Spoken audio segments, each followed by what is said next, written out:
Another miraculous aspect of the Quran is that it revealed beforehand a number of important events that would occur in the future.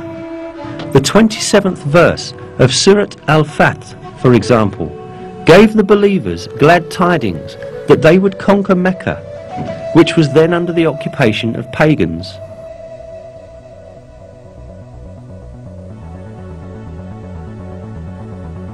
God has confirmed his messenger's vision with truth.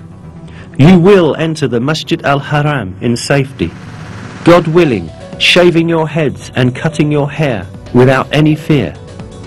He knew what you did not know and ordained, in place of this, an imminent victory.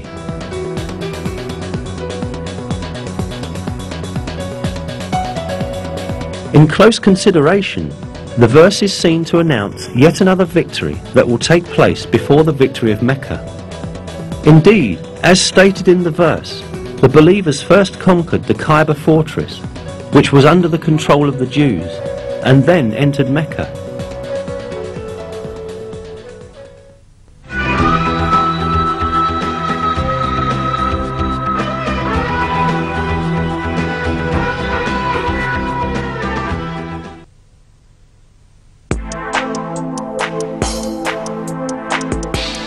Another piece of news that the Quran gives about the future is found in the first verses of Surat Al-Rum.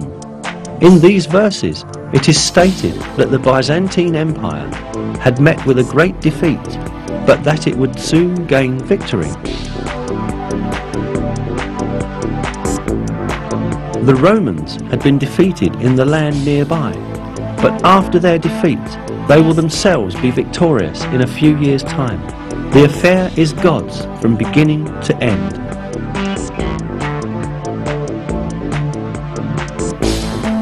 These verses were revealed around 620 CE, almost 7 years after the severe defeat of Christian Byzantium at the hands of the Persians, when the Byzantines lost Jerusalem. Yet it was related in the verses that Byzantium would shortly be victorious. In fact, Byzantium had then suffered such heavy losses that it seemed impossible for it even to maintain its existence, let alone be victorious again.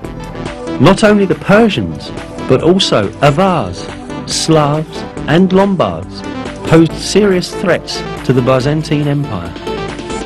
The Avars had come as far as the walls of Constantinople. The Byzantine Emperor Heraclius had ordered the gold and silver in churches to be melted and turned into money in order to meet the expenses of the army. Many governors had revolted against Emperor Heraclius, and the empire was on the point of collapse. Mesopotamia, Cilicia, Syria, Palestine, Egypt and Armenia, which earlier belonged to Byzantium, were invaded by the idolater Persians. In short, everyone was expecting the Byzantine Empire to be destroyed. But right at that moment, the first verses of Surat Al-Rum were revealed, announcing that Byzantium would gain triumph in a few years' time. Around 7 years after the revelation of the first verses of Surat Al-Rum, in December 627 CE, a decisive battle between Byzantium and Persian Empire was fought at Nineveh, and this time the Byzantine army surprisingly defeated the Persians. A few months later, the Persians had to make an agreement with Byzantium, which obligated them to return the territories they had taken from them. At the end, the victory of the Romans, proclaimed by God in the Quran, miraculously came true. Another miracle revealed in these verses is the announcement of a geographical fact that could not be discovered by anyone in that period. In the third verse of Surat Al-Rum, we are informed that the Romans had been defeated in the lowest region of the earth.